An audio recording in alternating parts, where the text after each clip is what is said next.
Hello les amis, j'espère que tout le monde va bien aujourd'hui. Aujourd'hui, je vous partage une vidéo sur le péché, grâce, pardon et les conséquences. Les amis, c'est très important de comprendre le péché et c'est quoi que le péché fait dans nos vies et c'est quoi la grâce de Dieu et son pardon et comprendre aussi les conséquences. Parce que nous sommes dans un temps où les gens banalisent le péché. C'est comme si le péché n'a pas de conséquences. C'est comme si on peut demander pardon à Dieu. On peut faire un peu n'importe quoi parce que Dieu est bon. On peut faire n'importe quoi. Le péché, c'est quelque chose qui est contre la nature de Dieu. La Bible parle de l'iniquité. C'est quelque chose qui est contre la nature de Dieu. Et donc, Dieu ne va jamais tolérer le péché. Évidemment, Dieu aime les pécheurs. Dieu nous aime tous, mais Dieu déteste le péché. Maintenant, c'est quoi qui se passe quand quelqu'un commet un péché contre Dieu? Voici ce qui se passe. Il y a deux scénarios. Quand quelqu'un commet un péché contre Dieu, il y a un jugement tout de suite. Dieu, c'est naturel. Dieu met un jugement. Maintenant, il y a un jugement sur la personne. Si la personne décide de se repentir, il enlève le jugement. Right? Ça, c'est la grâce de Dieu. Donc, il enlève le jugement. Par Jésus-Christ, son Fils, il enlève le jugement, il nous pardonne. Mais les conséquences, parce que les conséquences du péché sont là, il y a les conséquences qui sont naturelles, il y a les conséquences qui sont spirituelles. Si Dieu nous pardonne, donc Dieu nous pardonne en Jésus-Christ, son Fils, ça c'est la grâce, il nous pardonne. Maintenant, il enlève le jugement, donc il n'y a pas de conséquences spirituelles, donc il n'y a pas de mort. Mais les conséquences naturelles sont là. Et c'est ça, beaucoup de personnes ne comprennent pas. Les gens pensent que, ok, on va faire quelque chose, des fois consciemment, on va pécher contre Dieu en pensant que Dieu va pardonner.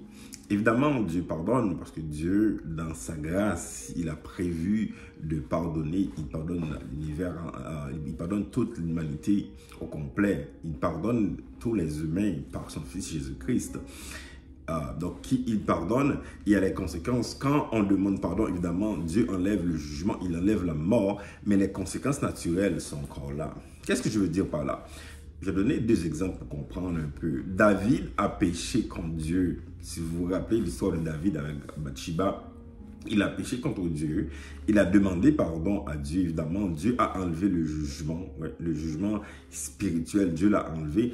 Mais les conséquences naturelles ont continué dans la vie de David, dans la famille. Dans la famille de David, il y a eu des cas terribles de son fils, un cas d'inceste, et aussi plus tard aussi, vous vous rappelez la vie de Salomon, qui était complètement plongé dans l'idolâtrie, avec les femmes, dans la débauche, toutes sortes de choses. Mais ça, c'est une conséquence naturelle du péché de David, alors que David avait demandé pardon.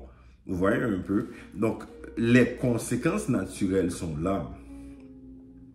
Pourquoi Dieu laisse les conséquences naturelles? Mais Dieu laisse les conséquences naturelles pour nous rappeler comment le péché fait mal. Comment le péché fait mal à lui-même. Comment le péché aussi fait mal à nous-mêmes. Moi, personnellement, j'étais chrétien, né à l'église. Moi, pendant des années, j'avais une grosse oppression spirituelle dans ma vie. Je dirais même pendant 20 ans, une grosse oppression spirituelle à cause de ma sexualité. Vous comprenez? J'étais un chrétien à l'église qui aimait Dieu, mais j'aimais aussi autre chose. J'étais dans la fornication à un moment donné, même dans l'adultère. Donc tout ça, mais ça a des conséquences naturelles. Spirituellement, à un moment donné, j'étais fatigué en 2013. J'étais fatigué de vivre une vie tellement stressante. J'avais peur, j'avais toutes sortes de problèmes dans ma vie. J'ai décidé de me repentir, de venir devant Dieu. Il m'a pardonné, mais il y avait des conséquences naturelles de mes péchés. Et je dois vous dire des conséquences naturelles. Ça a affecté ma carrière, ça a affecté même aussi mes finances. J'avais pas beaucoup d'argent. Moi, je travaillais, j'avais aucune épargne.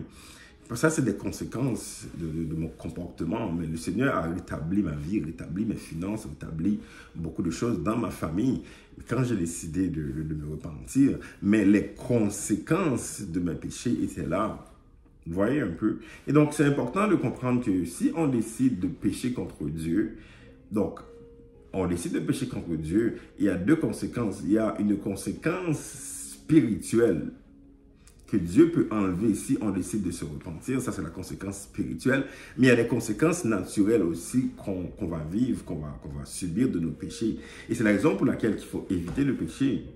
Qu'il faut éviter parce qu'il y a des conséquences naturelles, même si on demande pardon à Dieu.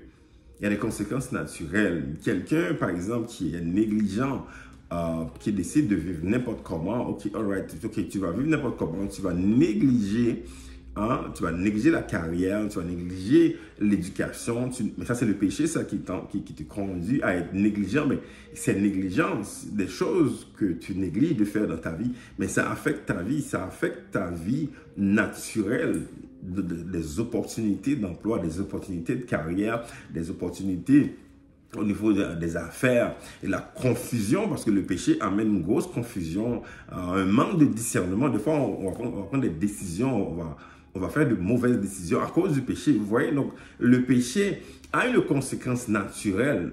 C'est quelque chose qui est très réel, les amis, je vous dis là. Alors, il faut vraiment...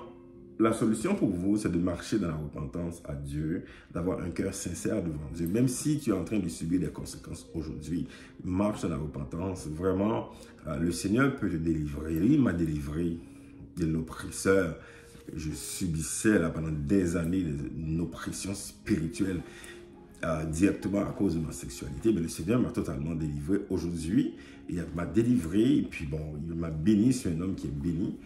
Mais il faut comprendre que vraiment, j'avais beaucoup souffert.